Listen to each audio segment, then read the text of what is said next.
எடப்பாடி நகரத்தில் நடைபெற்றுக் கொண்டிருக்கின்ற தேர்தல் பிரச்சார கூட்ட நிகழ்ச்சி இந்த எடப்பாடி நகரம் பூமியே அதிர்ந்து விட்டது. இதுவரை எடப்பாடி நகரத்தில் எவ்வளவு மக்கள் குழுமையது கிடையாது. எங்கே பார்த்தாலும் மக்கள் வெள்ளம் கடல் போல் காட்சியளிக்கிறது. உங்களுடைய ஆரவாரம் எழுச்சி நடைபெறுகின்ற சட்டமன்ற பொது தேர்தலில் அதிமுக வெற்றி பெற்று விட்டது. எப்போ எடப்பாடி சட்டமன்ற தொகுதியில் அனைத்து இந்திய அண்ணா திராவிட முன்னேற்ற கழகத்தின் சார்பாக தலைமை கழகம் மூலமாக தேசிய ஜனநாயக கூட்டணியில் அங்கம் வைக்கின்ற அனைத்து இந்திய அண்ணா திராவிட முன்னேற்ற கழகம் வேட்பாளராக எடப்பாடி சட்டமன்றத்திலே நான் போட்டியிடுகிறேன். எனக்கு இரட்டை சின்னத்திலே வாக்களியுங்கள்.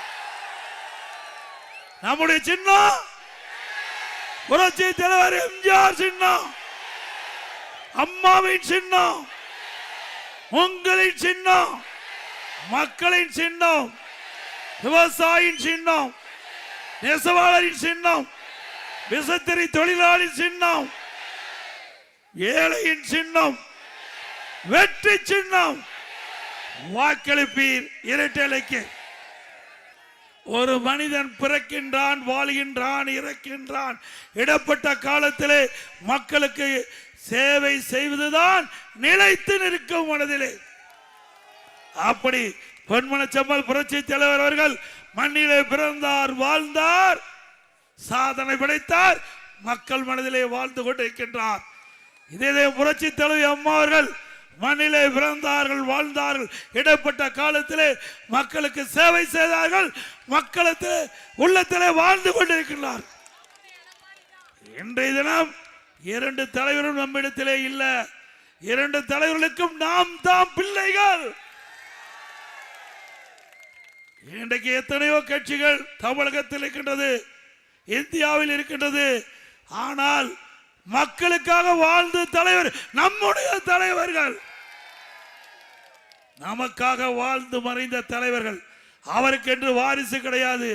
இங்க இருக்கின்ற மக்கள் தான் வாரிசு. அதை எண்ணித்தான் திட்டத்தை போட்டார்கள்.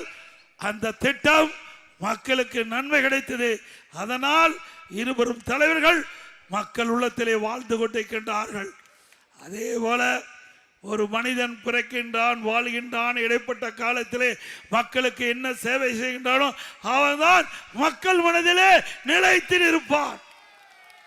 மருத்துவர்கள் சொன்னாங்க, தயவு செய்து எச்சரிக்கையா இருங்க. இது கடுமையாக பாதிக்கக்கூடிய நிலையிலே இருக்குது தமிழ்நாடு. மருத்துவர்கள் என்னிடத்திலே எச்சரிக்கை விடுத்தாங்க. அதை பற்றி கவலை இல்லை. எனக்கு கொடுத்த வாய்ப்பு மக்களுடைய உயிர்களை காப்பாற்ற வேண்டும். எப்படி இருந்தாலும் பரவாயில்லை, ஆண்டவன் நம் தலையிலே எழுதிதான் நடக்கும். அதன்படி ஒவ்வொரு மாவட்டத்திற்கும் சென்றேன். அங்கங்க கொரோனா வைரஸ் பரவலை எப்படி தடுக்கப்படுகிறது என்று மாவட்ட ஆட்சியாளர் மூலமாக அனைத்து அதிகாரிகள் அழைத்து ஆலோசனை நடத்தி தக்க அறிவுரை வழங்கி அந்த காலகட்டத்தில் மக்கள் நிம்மதியாக வாழ்ந்தார்கள். இன்றைய தினம் கொரோனா இருக்குதா? ஆனா ஏதாவது புயல் வந்து மக்கள் பாதிக்கப்பட்டிருக்காங்களா? அந்த காலகட்டத்தில் கூட விலை உயரல, விலைவாசி உயரல, கட்டுப்பாட்டில் வச்சிருந்தோம். அந்த காலகட்டத்தில் மக்களுக்கு வேலை இல்லை, மக்கள் பாதிக்கப்படக்கூடாது. அதற்காக நாள் ஒன்றுக்கு 7 லட்சம் பேருக்கு அம்மா உணவகம் சமூக நலக்கூடத்தில் உணவு தயாரித்து 3 வேளை சுட சுட விலை இல்லாம கொடுத்தோம். மாற்றுத்திறனாளிகளுக்கு, கர்ப்பிணி தாய்மார்களுக்கு, முதியோர்களுக்கு அவர் இல்லம் தேடி சென்று உணவு வழங்கிய ஒரே அரசாங்கம் அதிமுக அரசாங்கம். ஒரு கடினமான சூழ்நிலை, அதிலையும் வென்று சிறந்த அரசாங்கத்தை கொடுத்த அரசாங்கம் அதிமுக அரசாங்கம். அதிமுக ஆட்சி ஒரு பொற்கால ஆட்சி என்று மக்களால் பாராட்டப்பட்ட ஆட்சி அதிமுக ஆட்சி. இன்றைக்கு ஸ்டாலின் பேசுகிறார், அதிமுக ஆட்சியிலே ஒன்றும் நடக்கவில்லை. ஒரு பச்சை பொய்ய சொல்றார். அதிமுக ஆட்சியில் போடப்பட்ட திட்டத்தை நிறைவேற்றித்தான் இன்றைய முதலமைச்சர் ஸ்டிக்கர் ஒட்டி திறந்துகிட்டு இருக்கார். இவர் ஒரு பெரிய புதிய திட்டத்தை கொண்டு வந்தாரா? இன்னைக்கு சேலம் மாவட்டம் எப்படி இருக்கின்றது நன்றாக தெரியும். இதே எடப்பாடி 2011க்கு முன்பு எப்படி, 2011க்கு முன்பு எப்படி இருந்தது, 2021 வரை எப்படி இருந்தது, நீங்களே சிந்தித்து பாருங்கள். எந்த அளவுக்கு எடப்பாடி நகரம் உயர்ந்திருக்குது, எடப்பாடி சட்டமன்ற தொகுதி எந்த அளவுக்கு வளர்ந்திருக்கின்றது. நீங்கள் வைத்த கோரிக்கை தடையில்லாமல் குடிநீர் வேண்டும், பாதுகாக்கப்பட்ட குடிநீர் வேண்டும், 30 வார்டுக்கும் எடப்பாடி நகரத்தில் வேண்டும் என்று கோரிக்கை வச்சீர்கள். உங்களுடைய கோரிக்கையை அம்மா இடத்தில் சொன்னவுடன் 20 கோடி நிதி ஒதுக்கீடு செஞ்சு ஜெட் வேகத்தில் குடிநீரை கொண்டு வந்து 30 வார்டு மக்களுக்கும் பாதுகாக்கப்பட்ட காவிரி தண்ணீர் கொடுத்த அரசாங்கம் அதிமுக அரசாங்கம். அதே போல கல்லூரி வேணும்னு கேட்டீங்க, நம்முடைய எடப்பாடிக்கு சங்கிக்கு இடையில பிரம்மாண்டமான கலை மற்றும் அறிவியல் கல்லூரி கட்டி கொடுத்தோம். 2000 பேர் படிக்கிறாங்க. இன்றைக்கு அந்த கல்லூரியில 2000 பேர் படிக்கிறாங்க. இன்றைக்கு பெரும்பாலும் ஏழை எளிய குடும்பத்தை சேர்ந்த மாணவ மாணவி இன்றைக்கு அரசு கலை மற்றும் அறிவியல் கல்லூரியிலே குறைந்த கட்டணத்தில் பட்ட படிப்பை படிக்கிறார்கள். நான் நீங்க வைத்த கோரிக்கையை நிறைவேற்றி தந்திருக்கின்றேன். நல்ல சாலை வசதிகள், நல்ல பாலங்கள், மருத்துவமனை விஸ்தரிப்பு, நகராட்சி அலுவலகம் கட்டி கொடுத்திருக்கிறோம். இப்படி எண்ணற்ற திட்டங்கள். அங்கங்க சென்டர் ஸ்டாண்ட் வச்சு அங்க ஒரு பம்பு, சிறு பம்பு செட் வச்சு அதுல தண்ணி நிரப்பி கொடுத்திருக்கிறேன். உயர்தர கோபுர விளக்கு கேட்டீங்க, பல இடத்துல கேட்ட இடத்தெல்லாம் கொடுத்தேன். நாய் விளக்கு கடை கேட்ட இடத்தெல்லாம் கொடுத்தோம்ல. இன்றைக்கு பல சந்தைகளை concrete road, favour black road. இன்றைக்கு நான் ஏற்கனவே ஆட்சியில் இருக்கும்போது 5 ஏக்கர் விளையாட்டு மைதானம் வேணும்னு கேட்டீங்க இளைஞர்கள். அதற்காக நம்முடைய அரசு ஆண்கள் மேல்நிலை பள்ளியில் 5 ஏக்கர் ஒதுக்கி வச்சிருந்தேன். பல முறை அந்த அரசுக்கு நான் தொடர்ந்து அழுத்தம் கொடுத்ததுனால நம்முடைய இளைஞர்கள் விளையாடுவதற்கு விளையாட்டு அரங்கம் கொடுக்கப்பட்ட வாக்குறுதியை நிறைவேற்றி கொடுத்துட்டேன். கூடுதல் பள்ளி கட்டிடம், இத்தனையும் அதிமுக ஆட்சி. இன்றைக்கு நீங்கள் என்னென்ன கோரிக்கை வைத்தீர்களோ அத்தனையும் நிறைவேற்றி தந்திருக்கின்றேன். ஒரு சட்டமன்ற உறுப்பினர் மக்களுக்கு கொடுக்கப்பட்ட வாக்குறுதியை பெரும்பாலும் நான் நிறைவேற்றி தந்திருக்கின்றேன். 2011 எனக்கு ஒரு நல்ல வாய்ப்பை கொடுத்தீர்கள். இந்த தொகுதியுடைய சட்டமன்ற உறுப்பினராக வந்தேன். அம்மாவுடைய அமைச்சரவையிலே நெடுஞ்சாலைத்துறை அமைச்சராக பணியாற்றினேன். சிறப்பாக செயல்பட்டான். இந்த நாட்டுடைய தரவழி போக்குவரத்து துறை அமைச்சர் மரியாதைக்கு நிதின் கட்காரி அவர்கள் நாடாளுமன்றத்தில் தெரிவித்தார், இந்தியாவிலே தார் சாலை அதிக நீளமுள்ள மாநிலம் தமிழ்நாடு. 2011 எனக்கு ஒரு நல்ல வாய்ப்பை கொடுத்தீர்கள். இந்த தொகுதியுடைய சட்டமன்ற உறுப்பினராக வந்தேன். அம்மாவுடைய அமைச்சரவையிலே நெடுஞ்சாலைத்துறை அமைச்சராக பணியாற்றினேன். சிறப்பாக செயல்பட்டான். இந்த நாட்டுடைய தரவழி போக்குவரத்து துறை அமைச்சர் மரியாதைக்கு நிதின் கட்காரி அவர்கள் நாடாளுமன்றத்தில் தெரிவித்தார், இந்தியாவிலே தார் சாலை அதிக நீளமுள்ள மாநிலம் தமிழ்நாடு.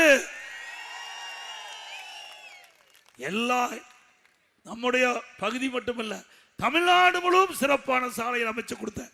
அம்மா என்னை பாராட்டி 2016 மீண்டும் எடப்பாடி சட்டமன்ற தொகுதியிலே போட்டியிடுவதற்கு வாய்ப்பு கொடுத்தாங்க. உங்களால் வெற்றி பெற்ற கூடுதலா நெடுஞ்சாலைத்துறை, பொதுப்பணித்துறை 2 துறையும் கொடுத்தார். ஆக நாம் செய்த சேவை, நம்முடைய நிர்வாக திறமை இரண்டையும் பார்த்து அம்மா கூடுதலாக பொதுப்பணித்துறை கொடுத்து நெடுஞ்சாலைத்துறை, பொதுப்பணித்துறை என்ற 2 துறை கொடுத்ததன் மூலமாக நம்முடைய வறண்ட பகுதியில் இருக்கின்ற ஏரிகள் 100 ஏரி திட்டத்தை நீர் நிரப்புகின்ற அந்த பணியை செஞ்ச இந்த ஆட்சியாளர்கள் முடக்கி வச்சுட்டாங்க.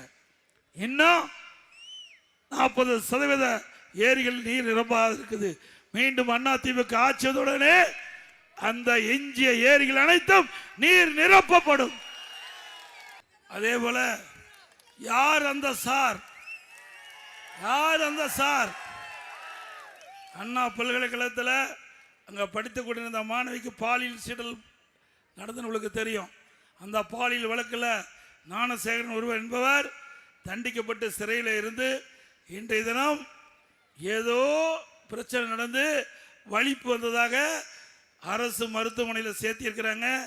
அவருக்கு உயிர் ஆபத்து ஏற்பட்டால் இந்த அரசாங்கம் தான் பொறுப்பேற்க வேண்டும். ஏன்னா அதிமுக ஆட்சிக்கு வந்துருன்னு அவருக்கு தெரிஞ்சிட்டது. வந்தா இவரை விசாரித்தா உண்மை வெளியே வந்துவிடும். அதனால ஏதோ சிறைச்சாலையிலேயே ஏதோ நடந்ததாக பரவலான தகவல். இந்த ஆட்சியாளருக்கு எச்சரிக்கையை விடுகின்றோம். அப்படி ஏதாவது அவருக்கு உயிருக்கு ஆபத்து ஏற்பட்டால் அதற்கு முழு பொறுப்பு இந்த அரசாங்கம் தான். நம்ம மூச்சா ஒண்ணுமே தெரியாத பொம்மை முதலமைச்சர், எந்த கேள்வி கேட்டாலும் பதில் சொல்ல தெரியாது. நான் பலமுறை சவால் விட்டேன். இப்ப எடப்பாடி நகரத்திலிருந்து இங்க எடப்பாடி தொகுதி மக்களால் தேர்ந்தெடுக்கப்பட்ட சட்டமன்ற உறுப்பினர் பிரதான எதிர்க்கட்சி தலைவர் என்ற முறையில் சவாலோட திரு ஸ்டாலின் அவர்களே, உங்களுக்கு தில்லு திராணி தெம்பு இருந்தா உங்களுடைய ஆட்சியில் நடைபெற்ற திட்டங்கள் பணிகள் நீங்க தாராளமா சொல்லலாம். அதிமுக ஆட்சியில் 10 ஆண்டுல 2011 2021 அதிமுக ஆட்சியில் போடப்பட்ட திட்டம், அதனால் மக்களுக்கு கிடைக்கப்பட்ட நன்மைகள் நாங்க பட்டியலிட்டு சொல்றோம். நீங்க எந்த இடத்துல கூப்பிட்டாலும் நான் வர தயார். இதோட 10 தடவை சொல்லியாச்சு, பேச்சு பூச்சே கிடையாது. தெரிஞ்சா தானே சொல்ல முடியும், செஞ்சா தானே சொல்ல முடியும். நாம சொல்ற தைரியமா இந்த எடப்பாடியில திட்டத்தை கொண்டு வந்து உங்க முன் சொல்றேன். ஆனா திராவிட முன்னேற்ற கழக தலைவர் சொல்ல முடியாது, செஞ்சா தானே சொல்ல முடியும். ஒன்னே ஒண்ணு செஞ்சிருக்காரு, எங்க பார்த்தாலும் அவங்க அப்பா பேரை வைக்கிறார். இன்றைக்கு ஸ்மார்ட் சிட்டி திட்டம் இந்த மாநகராட்சியில் நாம கட்டுறோம், அவர் அப்பா பேரை கொண்டு வச்சிருக்காரு. அப்பா சிலை வச்சிடறாரு. அப்பா சிலை வைக்கிறதுக்கும் அவ அப்பா பெயரை வைக்கிறதுக்கு தான் திமுக ஆட்சி வந்திருக்குது. மக்களுக்கு நன்மை செய்ய வரல. இன்றைக்கு ஸ்மார்ட் சிட்டி திட்டம் இந்த மாநகராட்சியில் நாம கட்டுறோம், அவர் அப்பா பேரை கொண்டு வச்சிடறாரு. அப்பா சிலை வச்சிடறாரு. அப்பா சிலை வைக்கிறதுக்கும் அவ அப்பா பெயரை வைக்கிறதுக்கு தான் திமுக ஆட்சி வந்திருக்குது. மக்களுக்கு நன்மை செய்ய வரல. இன்னைக்கு எத்தனை பாலங்கள் நாங்க நீங்க பாருங்க, எத்தனை பாலம் திறந்திருக்கும், எத்தனை தடுப்பணைகள் நாங்கள் கட்டிக்கிறோம். ஒன்றும் கிடையாது. ஒரே ஆண்டில் 11 அரசு மருத்துவக் கல்லூரி மருத்துவமனை ஒரு வருஷத்துல. இந்தியாவில் எந்த மாநிலத்திலையும் 11 அரசு மருத்துவக் கல்லூரி மருத்துவமனை கொண்டாந்த வரலாறு கிடையாது. அந்த வரலாற்றை நாம தான் படைச்சோம். 7 சட்டக்கல்லூரி சேலத்தில் ஒன்று. இங்கே பார்த்தீங்கன்னா தேசிய நெடுஞ்சாலையில் அந்த நம்முடைய விநாயகர் மிஷனுக்கு பக்கத்தில் சட்டக்கல்லூரி 130 கோடியில் கட்டி கொடுத்தது. 21 பாலிடெக்னிக் கல்லூரி, 68 கலை மற்றும் அறிவியல் கல்லூரி, 4 பொறியியல் கல்லூரி, 4 வேளாண்மை கல்லூரி, 5 கால்நடை ஆராய்ச்சி மருத்துவ ஆராய்ச்சிலையும் ஒரு மிகப்பெரிய கால்நடை பூங்கா கட்டி திறக்காது. கை வலிக்க மாட்டேங்குது ஸ்டாலினுக்கு. ரிப்பன் வெட்டுறது கூட முடியல. 1200 கோடிங்க. 1200 கோடியில் முழுக்க முழுக்க மாநில நிதியிலிருந்து நம்முடைய விவசாயிகளுடைய வளர்ச்சிக்காக பிரம்மாண்ட ஆசியாவிலே பிரம்மாண்டமான கால்நடை பூங்கா. நான் மருத்துவக் கல்லூரி கால்நடை மருத்துவக் கல்லூரி நான் இருக்கும்போதே திறந்துட்டேன். பிறகு 90% முடிஞ்சிருந்தது, அது அப்படியே திறக்காத மூடி வச்சிருக்கிறாங்க. ஸ்டாலினும் அவருடைய கட்சியுடைய RS பாரதி சொன்னார், எடப்பாடி பழனிசாமி நெடுஞ்சாலை துறையில் 4800 கோடி ஊழல் செய்து விட்டார் என்று ஊர் பூரா பிரச்சாரம் பண்ணான். அப்படி கொட்ட கொட்டத்திலேயா பத்திரிகையில் போட்டாங்க. பிறகு சட்டமன்றத்திலையும் பேசினார். பிறகு நீதிமன்றத்துக்கு போனாங்க. நீதிபதி இதை விசாரிச்சு சீல்டு கவரில் நீங்க நீதிமன்றத்தில் ஒப்படைக்கணும். அதே மாதிரி விசாரிச்சு நீதிமன்றத்தில் ஒப்படைச்சாங்க. அந்த ஜட்ஜி படிச்சுட்டு அதை பிரிச்சு படிக்கல. மேலிருந்த வாரியாக பார்த்தால் எடப்பாடி பழனிசாமி குற்றம் புரிந்தவராக தெரியுது, சிபி வழக்கு போடுங்கட்டான். அந்த நீதிபதி சொல்லிட்டார். நான் உடனே உச்ச நீதிமன்றத்துக்கு போனேன். படிச்சு பார்த்து சொல்லியிருந்தா அதை பற்றி கவலை இல்லை, அது நீதிமன்ற தீர்ப்பு. நீதிமன்ற தீர்ப்பில் நம்ம தலையிட முடியாது. உச்ச நீதிமன்றம் பார்த்து படிக்காத இருக்கிறதுனால நாங்கள் படிச்சிட்டோம் அப்படின்னு தடையாணை கொடுத்துட்டாங்க. பிறகு இந்த ஆட்சிக்கு வந்த பிறகு அந்த தடையாணை நீக்கி விசாரிச்சாங்க. விசாரிக்கும் போது இன்றைக்கு நீங்கள் உயர் நீதிமன்றத்தில் போய் விசாரணை நடத்தினாங்க. நாங்கள் விசாரணை நடத்த வரும்போது யார் கேஸ் போட்டாங்களோ, திமுக கட்சி சேர்ந்த யார் கேஸ் போட்டவரோ திரு RS பாதி, நான் வழக்க திரும்ப பெற்றுக்கிறேன். வழக்க நான் முடியாது. இத்தனை நாள் பேசுனது என்னாச்சு? என்னை பத்தி ஊர் ஊரா எடப்பாடி பழனிசாமி ஊழல் செய்தான்னு சொன்னீங்கல்ல, சட்டமன்றத்தில் பதிவாயிருக்குல்ல, பதிவை எடுக்க முடியுமா? இன்னும் 50 வருஷம் 100 வருஷம் ஆனாலும் அந்த பதிவை நீக்க முடியாது. அப்போ எடப்பாடி பழனிசாமி ஊழல் செய்ததாக மக்கள் எண்ணிக்கொள்வார்கள். அதனால நான் நடத்துறேனே. அப்புறம் நீதிபதி சொன்னாரு, ஏங்க நீ கேஸ் போட்டவரே வாபஸ் வாங்கிக்கிறாரு, ஏன் உங்க தலைவர்கிட்ட சொல்லி நீங்க திரும்ப பெற்றுக்க வேண்டியதானே, ஏன் தேவையில்லா பிரச்சனை தலையிடுறாங்க? நான் மடியில் கனம் இல்லை, வழியில பயம் இல்லைங்க. எங்க வக்கீல்கிட்ட சொன்னேன், நாம நடத்தலாம் அப்படின்ட்டான். நடத்தினேன், விடுதலையாகி உங்க முன் வந்து நிற்கிறேன். அப்புறம் உச்ச நீதிமன்றம் போனாரு, இந்த முதலமைச்சர் உச்ச நீதிமன்றம் போனார். உச்ச நீதிமன்றத்தில் விசாரிச்சுட்டு 1.5 மணி நேரம் விசாரணை முடிஞ்ச பிறகு ஜட்ஜ்மெண்ட் எல்லாம் தள்ளி வைக்கல, அப்படியே டேபிள்லயே கேஸ் டிஸ்மிஸ். ஏன்னா டெண்டர் வச்சாங்க, டெண்டர் ரத்தாயிட்டுது. உலக வங்கியில பணமும் கொடுக்கல, அதில் எப்படி ஊழல் செய்ய முடியும்? பணமும் கொடுக்கல, டெண்டரை ரத்து, அது எப்படி ஊழல் செய்ய முடியும்? எப்படி? எனக்கே எப்படின்னா உங்களுக்கெல்லாம் எப்படி இருக்கும்? ஒரு முதலமைச்சராக இருக்கும் போதே இவ்வளவு பச்சை பொய்ய சொல்லி வழக்கு போடுறாங்கன்னா இந்த திமுக கட்சி எப்பேற்பட்ட கட்சியா இருக்கும்? ஆக இன்றைய தினம் ஊழல் நிறைந்த அரசாங்கம், எல்லாம் ஊழல் தான், ஊழல் இல்லாத துறையே இல்லை. இன்றைக்கு அந்த கொள்ளையெடுத்த பணத்தை வச்சுக்கிட்டு தான் ஆட்டம் போட்டுக்கிட்டு இருக்கிறாங்க. அதுக்கெல்லாம் முடிவு கட்டிக்கிட்ட தேர்தல் இந்த சட்டமன்ற தேர்தல். முடிவு கட்டுவீங்களா? குடும்ப ஆட்சிக்கு முடிவு கட்டுவீங்களா? வாரிசு அரசியலுக்கு முடிவு கட்டுவீங்களா? ஆக எடப்பாடியில் சொல்லுகின்ற குரல் எதிர்காலத்தில் நாட்டில் ஒலிக்கும். வருகின்ற சட்டமன்ற பொதுத் தேர்தலை மேலும் உங்களுக்கு சேவை செய்ய 1999 கொடுத்தீங்க, 1991 கொடுத்தீங்க, 98 எம்பி கொடுத்தீங்க, 2011 எம்எல்ஏ கொடுத்தீங்க, 2016 எம்எல்ஏ கொடுத்தீங்க, 2021 எம்எல்ஏ கொடுத்தீங்க, 2026 ஒரு வாய்ப்பை தாருங்க. வாய்ப்பை தந்து மீண்டும் உங்களுக்கு சேவை புரிய ஒரு அரிய வாய்ப்பை தாருங்கள். இந்த இப்பொழுது நடக்கின்ற சட்டமன்ற பொதுத் தேர்தலில் இன்றைக்கு வரலாற்றை படைக்க வேண்டும். தமிழகத்தில் இருக்கின்ற 234 தொகுதியில் அதிக வாக்கு வித்தியாசத்தில் வெற்றி பெற்ற தொகுதி எடப்பாடி சட்டமன்ற தொகுதி. செய்வீர்களா? ஒவ்வொரு தைப்பொங்கல் என்றும் பொங்கல் தொகுப்பு கொடுக்கிறாங்க.